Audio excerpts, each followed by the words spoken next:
जय श्री कृष्ण। आज हम प्रवेश कर रहे हैं श्रीमद् भगवद गीता के छठे अध्याय ध्यान योग में। इस अध्याय में भगवान श्री कृष्ण अर्जुन को मन को नियंत्रित करने, ध्यान लगाने और सच्चे योगी के लक्षणों का ज्ञान देते हैं। मनुष्य का मन ही उसका मित्र भी है और शत्रु भी। यदि मन भगवान में लग जाए तो जीवन सफल हो जाता है। आइए श्री कृष्ण के दिव्य वचनों के माध्यम से ध्यान और आत्म शांति के इस पवित्र ज्ञान को सुनते हैं। राधे राधे। छठा अध्याय। उसके उपरांत श्री कृष्ण महाराज बोले, हे अर्जुन, जो पुरुष कर्म के फल को न चाहता हुआ करने योग्य कर्म करता है, वो सन्यासी और योगी है, और केवल अग्नि को त्यागने वाला सन्यासी योगी नहीं है, तथा केवल क्रियाओं को त्यागने वाला भी सन्यासी योगी नहीं है। इसलिए है अर्जुन, जिसको सन्यास ऐसा कहते हैं, उसी को तू योग जान, क्योंकि संकल्पों को न त्यागने वाला कोई भी पुरुष योगी नहीं होता। समत्व बुद्धि रूप योग में आरूढ़ होने की इच्छा वाले मनशील पुरुष के लिए योग की प्राप्ति में निष्काम भाव से कर्म करना ही हेतु कहा है, और योगारूढ़ हो जाने पर उस योगारूढ़ पुरुष के लिए सर्वसंकल्पों का अभाव ही कल्याण में हेतु कहा है। जिस काल में न तो इंद्रियों के भोगों में आसक्त होता है तथा न कर्मों में ही आसक्त होता है, उस काल में सर्वसंकल्पों का त्यागी पुरुष योगारूढ़ कहा जाता है। ये योगारूढ़ता कल्याण में हेतु कही है। इसलिए मनुष्य को चाहिए कि अपने द्वारा अपना संसार समुद्र से उद्धार करे और अपने आत्मा को अधोगति में न पहुंचावे, क्योंकि ये जीवात्मा आप ही तो अपना मित्र है और आप ही अपना शत्रु है, अर्थात और कोई दूसरा शत्रु या मित्र नहीं है।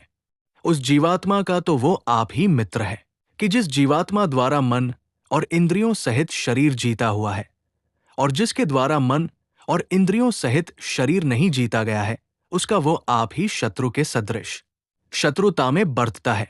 हे अर्जुन, सर्दी, गर्मी और सुख, दुख आदि में तथा मान और अपमान में जिसके अंतःकरण की वृत्तियां अच्छी प्रकार शांत है, अर्थात विकार रहित है, ऐसे स्वाधीन आत्मा वाले पुरुष के ज्ञान में सच्चिदानंद घन परमात्मा सम्यक प्रकार से स्थित है, अर्थात उसके ज्ञान में परमात्मा के सिवा अन्य कुछ है ही नहीं। ज्ञान विज्ञान से तृप्त है अंतःकरण जिसका तथा विकारहित है, स्थिति जिसकी और अच्छी प्रकार जीती हुई है इंद्रिया जिसकी तथा समान है मिट्टी, पत्थर और सुवर्ण जिसके, वो योगी युक्त अर्थात भगवत की प्राप्ति वाला है। ऐसे कहा जाता है, जो पुरुष सुहृद, मित्र, वैरी, उदासीन, मध्यस्थ, द्वेषी और बंधुगणों में तथा धर्मात्माओं में और पापियों में भी समान भाव वाला है, वो अति श्रेष्ठ है। इसलिए उचित है कि जिसका मन और इंद्रियों सहित शरीर जीता हुआ है, ऐसा वासनारहित और संग्रहरहित योगी अकेला ही एकांत स्थान में स्थित हुआ निरंतर आत्मा को परमेश्वर के ध्यान में लगावे।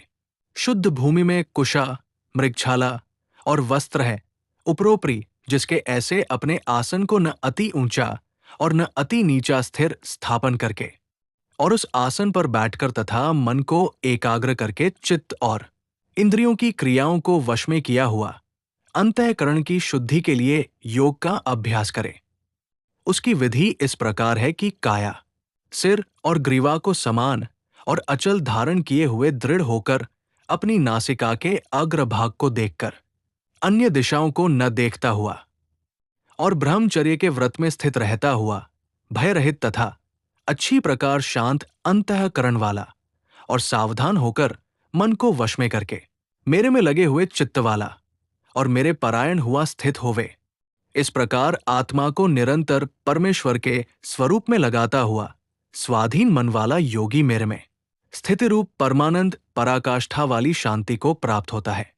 परंतु हे अर्जुन, ये योग न तो बहुत खाने वाले का सिद्ध होता है और न बिल्कुल न खाने वाले का तथा न अति शयन करने के स्वभाव वाले का और न अत्यंत जागने वाले का ही सिद्ध होता है। ये दुखों का नाश करने वाला योग तो यथायोग्य आहार और विहार करने वाले का तथा कर्मों में यथायोग्य चेष्टा करने वाले का और यथायोग्य शयन करने तथा जागने वाले का ही सिद्ध होता है। इस प्रकार योग के अभ्यास से अत्यंत वश में किया हुआ चित्त जिस काल में परमात्मा में ही भली प्रकार स्थित हो जाता है, उस काल में संपूर्ण कामनाओं से स्पृहारहित हुआ पुरुष योगयुक्त ऐसा कहा जाता है। जिस प्रकार वायुरहित स्थान में स्थित दीपक चलायमान नहीं होता है, वैसी ही उपमा परमात्मा के ध्यान में लगे हुए योगी के जीते हुए चित्त की कही गई है।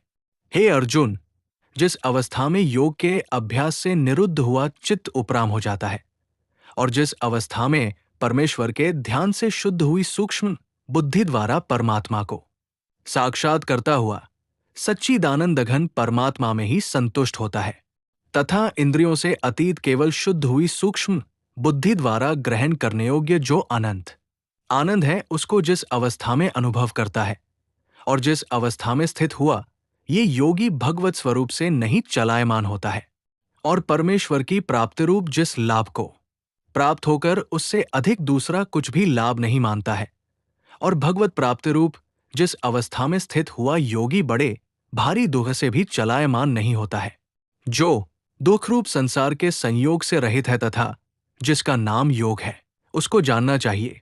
वो योग न उकताए हुए चित्त से अर्थात तत्पर हुए चित्त से निश्चय पूर्वक करना कर्तव्य है।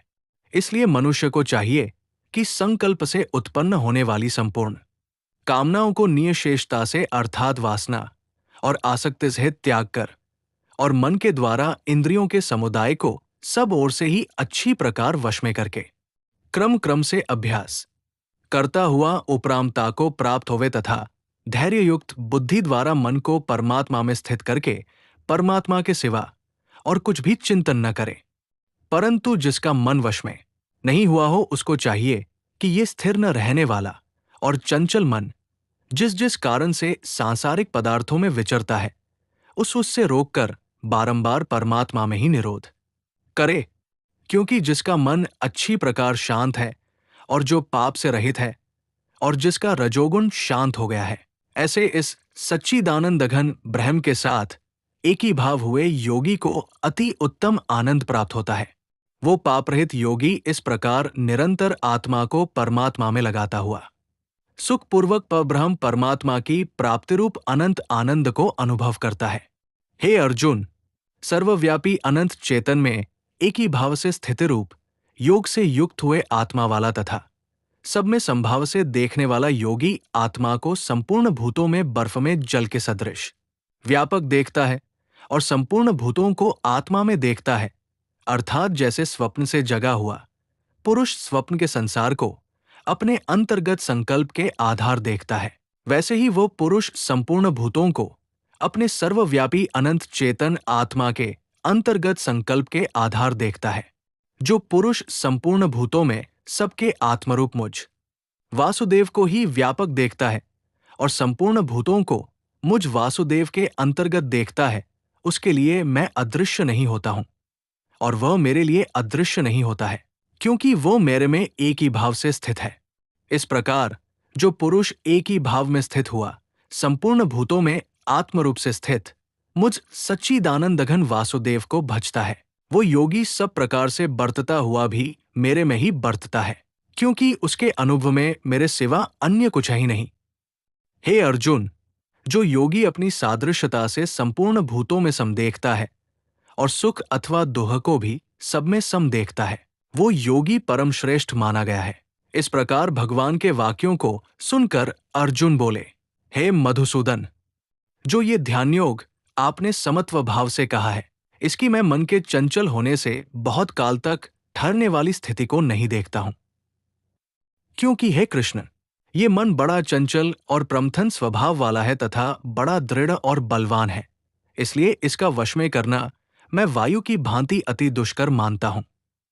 इस प्रकार अर्जुन के पूछने पर श्री कृष्ण भगवान बोले, हे महाबाहो, निसंदेह मन चंचल और कठिनता से वश में होने वाला है, परंतु है कुंती पुत्र अर्जुन, अभ्यास अर्थात स्थिति के लिए बारंबार यत्न करने से और वैराग्य से वश में होता है, इसलिए इसको अवश्य वश में करना चाहिए, क्योंकि मन को वश में न करने वाले पुरुष द्वारा योग दुष्प्राप्य है, अर्थात प्राप्त होना कठिन है, और स्वाधीन मन वाले प्रयत्नशील पुरुष द्वारा साधन करने से प्राप्त होना सहज है। ये मेरा मत है। इस पर अर्जुन बोले, हे कृष्ण, योग से चलायमान हो गया है मन जिसका, ऐसा शिथिल यत्न वाला श्रद्धायुक्त पुरुष योग की सिद्धि को अर्थात भगवत साक्षात्कारता को न प्राप्त होकर किस गति को प्राप्त होता है? हे महाबाहो, क्या वो भगवत प्राप्ति के मार्ग में मोहित हुआ आश्रय रहित पुरुष छिन्न भिन्न बादल की भांति दोनों ओर से अर्थात भगवत प्राप्ति और सांसारिक भोगों से भ्रष्ट हुआ नष्ट तो नहीं हो जाता है? हे कृष्ण, मेरे इस संशय को संपूर्णता से छेदन करने के लिए आप ही योग्य हैं, क्योंकि आपके सिवा दूसरा इस संशय का छेदन करने वाला मिलना संभव नहीं है। इस प्रकार अर्जुन के पूछने पर श्री कृष्ण भगवान बोले, हे पार्थ, उस पुरुष का न तो इस लोक में और न परलोक में ही नाश होता है, क्योंकि हे प्यारे, कोई भी शुभ कर्म करने वाला अर्थात भगवतर्थ कर्म करने वाला दुर्गति को नहीं प्राप्त होता, किंतु वह योग भ्रष्ट पुरुष पुण्यवानों के लोकों को अर्थात स्वर्गादिक उत्तम लोकों को प्राप्त होकर उनमें बहुत वर्षों तक वास करके शुद्ध आचरण वाले श्रीमान पुरुषों के घर में जन्म लेता है, अथवा वैराग्यवान पुरुष उन लोकों में न जाकर ज्ञानवान योगियों के ही कुल में जन्म लेता है। परंतु इस प्रकार का जो ये जन्म है सो संसार में निसंदेह अति दुर्लभ है। वो पुरुष वहां उस पहले शरीर में साधन किए हुए बुद्धि के संयोग को अर्थात समत्व बुद्धि योग के संस्कारों को अनायास ही प्राप्त हो जाता है, और हे कुरुनंदन, उसके प्रभाव से फिर अच्छी प्रकार भगवत प्राप्ति के निमित्त यत्न करता है। वो विषयों के वश में हुआ भी उस पहले के अभ्यास से ही निसंदेह भगवत की ओर आकर्षित किया जाता है, तथा समत्व बुद्धि रूप योग का जिज्ञासु भी वेद में कहे हुए सकाम कर्मों के फल को उल्लंघन कर जाता है। जबकि इस प्रकार मंद प्रयत्न करने वाला योगी भी परमगति को प्राप्त हो जाता है। तब क्या कहना है कि अनेक जन्मों से अंतःकरण की शुद्धि रूप सिद्धि को प्राप्त हुआ, और अति प्रयत्न से अभ्यास करने वाला योगी संपूर्ण पापों से अच्छी प्रकार शुद्ध होकर उस साधन के प्रभाव से परमगति को प्राप्त होता है, अर्थात परमात्मा को प्राप्त होता है।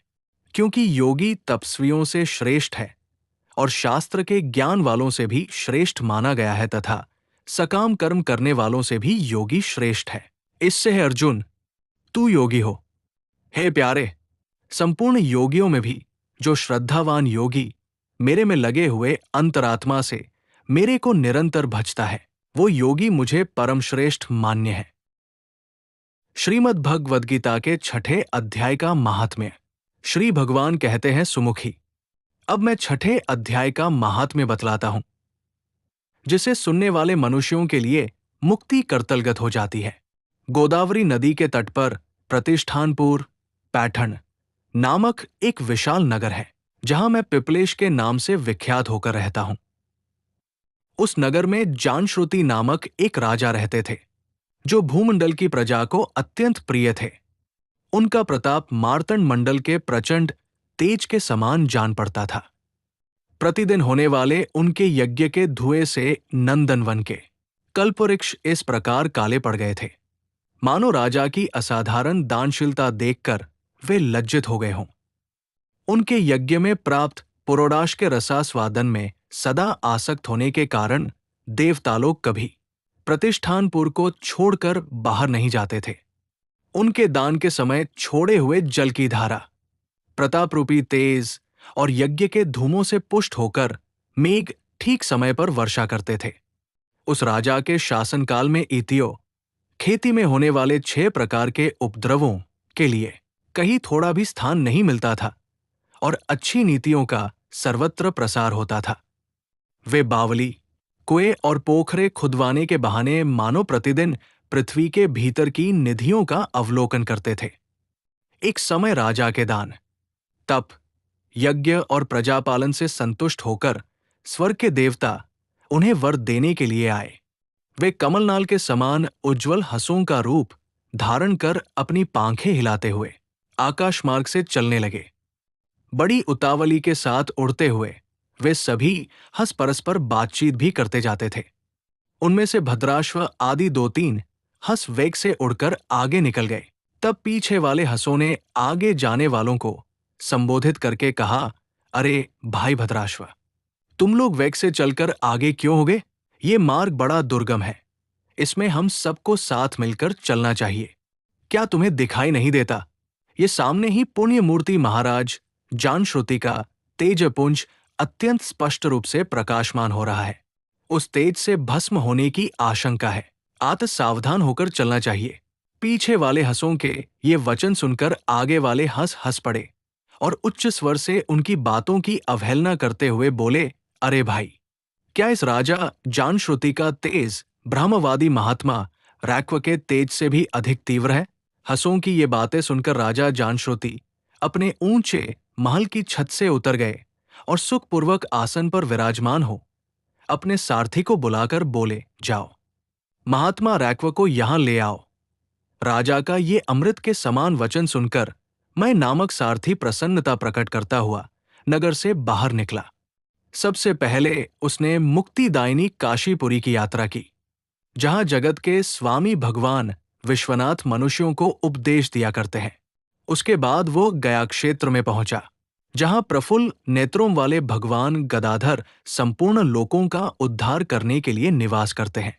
तदंतर नाना तीर्थों में भ्रमण करता हुआ सारथी पापनाशनी मथुरापुरी में गया। ये भगवान श्री कृष्ण का आदि स्थान है, जो परम महान एवं मोक्ष प्रदान करने वाला है। वेद और शास्त्रों में वो तीर्थ त्रिभुवंती भगवान गोविंद के अवतार स्थान के नाम से प्रसिद्ध है। नाना देवता और ब्रह्मर्षि उसका सेवन करते हैं। मथुरा नगर कालिंदी यमुना के किनारे शोभा पाता है। उसकी आकृति अर्धचंद्र के समान प्रतीत होती है। वो सब तीर्थों के निवास से परिपूर्ण है। परम आनंद प्रदान करने के कारण सुंदर प्रतीत होता है। गोवर्धन पर्वत के होने से मथुरा मंडल की शोभा और भी बढ़ गई है। वो पवित्र वृक्षों और लताओं से आवृत है। उसमें 12 वन हैं। वो परम पुण्यमय तथा सबको विश्राम देने वाले श्रुतियों के सारभूत भगवान श्री कृष्ण की आधार भूमि है। तत्पश्चात मथुरा से पश्चिम और उत्तर दिशा की ओर बहुत दूर तक जाने पर सारथी को काश्मीर नामक नगर दिखाई दिया, जहां शंख के समान उज्ज्वल गगनचुंबी महलों की पंक्तियां भगवान शंकर के अट्ठास की भांति शोभा पाती है। जहां ब्राह्मणों के शास्त्रीय आलाप सुनकर मूक मनुष्य भी सुंदर वाणी और पदों का उच्चारण करते हुए देवता के समान हो जाते हैं। जहां निरंतर होने वाले यज्ञ धूम से व्याप्त होने के कारण आकाशमंडल मेघों से धुलते रहने पर भी अपनी कालिमा नहीं छोड़ता। जहां उपाध्याय के पास आकर छात्र जनकालीन अभ्यास से ही संपूर्ण कलाएं स्वतः पढ़ लेते हैं तथा जहां माणिकेश्वर नाम से प्रसिद्ध भगवान चंद्रशेखर देहधारियों को वरदान देने के लिए नित्य निवास करते हैं। काश्मीर के राजा माणिकेश ने दिग्विजय में समस्त राजाओं को जीतकर भगवान शिव का पूजन किया था। तभी से उनका नाम माणिकेश्वर हो गया था। उन्हीं के मंदिर के दरवाजे पर महात्मा रैक्व एक छोटी सी गाड़ी पर बैठे अपने अंगों को खुजलाते हुए वृक्ष की छाया का सेवन कर रहे थे। इसी अवस्था में सारथी ने उन्हें देखा। राजा के बताए हुए भिन्न भिन्न चिन्हों से उसने शीघ्र ही रैक्व को पहचान लिया और उनके चरणों में प्रणाम करके कहा, ब्राह्मण, आप किस स्थान पर रहते हैं? आपका पूरा नाम क्या है? आप तो सदा स्वच्छंद विचरने वाले हैं, फिर यहां किस लिए ठहरे हैं? इस समय आपका क्या करने का विचार है? सारथी के ये वचन सुनकर परम आनंद में निमग्न महात्मा रैक्व ने कुछ सोचकर उससे कहा, यद्यपि हम पूर्ण काम हैं, हमें किसी वस्तु की आवश्यकता नहीं है, तथापि कोई भी हमारी मनोवृत्ति के अनुसार परिचर्या कर सकता है। रैक्व के हार्दिक अभिप्राय को आदरपूर्वक ग्रहण करके सारथी धीरे से राजा के पास चल दिया। वहां पहुंचकर राजा को प्रणाम करके उसने हाथ जोड़ सारा समाचार निवेदन किया। उस समय स्वामी के दर्शन से उसके मन में बड़ी प्रसन्नता थी। सारथी के वचन सुनकर राजा के नेत्र आश्चर्य से चकित हो उठे। उनके हृदय में रैक्व का सत्कार करने की श्रद्धा जागृत हुई। उन्होंने 2 खच्चरियों से जुती हुई एक गाड़ी लेकर यात्रा की, साथ ही मोती के हार, अच्छे अच्छे वस्त्र और एक सहस्र गौएं भी ले ली। काश्मीर मंडल में महात्मा रैक्व जहां रहते थे, उस स्थान पर पहुंचकर राजा ने सारी वस्तुएं उनके आगे निवेदन कर दी और पृथ्वी पर पड़कर साष्टांग प्रणाम किया। महात्मा रैक्व अत्यंत भक्ति के साथ चरणों में पड़े हुए राजा जानश्रुति पर कुपित हो उठे और बोले, रे शूद्र, तू दुष्ट राजा है। क्या तू मेरा वृत्तांत नहीं जानता? ये खच्चरियों से जुती हुई अपनी ऊंची गाड़ी ले जा। ये वस्त्र, ये मोतियों के हार और ये दूध देने वाली गौएं भी स्वयं ही ले जा। इस तरह आज्ञा देकर रैक्व ने राजा के मन में भय उत्पन्न कर दिया। तब राजा ने शाप के भय से महात्मा रैक्व के दोनों चरण पकड़ लिए और भक्तिपूर्वक कहा, ब्राह्मण, मुझ पर प्रसन्न होइए। भगवन, आप में ये अद्भुत महात्म्य कैसे आया? प्रसन्न होकर मुझे ठीक ठीक बताइए। रैक्व ने कहा, राजन, मैं प्रतिदिन गीता के 6ठे अध्याय का जप करता हूं। इसी से मेरी तेजोराशि देवताओं के लिए भी दुहस है। तदंतर परम बुद्धिमान राजा जानश्रुति ने यत्नपूर्वक महात्मा रैक्व से गीता के 6ठे अध्याय का अभ्यास किया। इससे उन्हें मोक्ष की प्राप्ति हुई। इधर रैक्व भी भगवान माणिकेश्वर के समीप मोक्षदायक गीता के 6ठे अध्याय का जप करते हुए सुख से रहने लगे। हंस का रूप धारण करके वरदान देने के लिए आए हुए देवता भी विस्मित होकर स्वेच्छानुसार चले गए। जो मनुष्य सदा इस एक ही अध्याय का जप करता है, वो भी भगवान विष्णु के ही स्वरूप को प्राप्त होता है, इसमें तनिक भी संदेह नहीं है। तो भक्तों, ये था श्रीमद् भगवद गीता के 6ठे अध्याय ध्यान योग का दिव्य वर्णन। भगवान श्री कृष्ण ने बताया कि सच्चा योग वही है जिसमें मन भगवान में स्थिर हो जाए और भक्ति के साथ ध्यान किया जाए। सभी योगियों में श्रेष्ठ वह है जो श्रद्धा और प्रेम से भगवान का स्मरण करता है। यदि ये ज्ञान आपको अच्छा लगा हो तो वीडियो को लाइक करें, चैनल को सब्सक्राइब करें और इस दिव्य संदेश को अधिक से अधिक लोगों तक पहुंचाएं।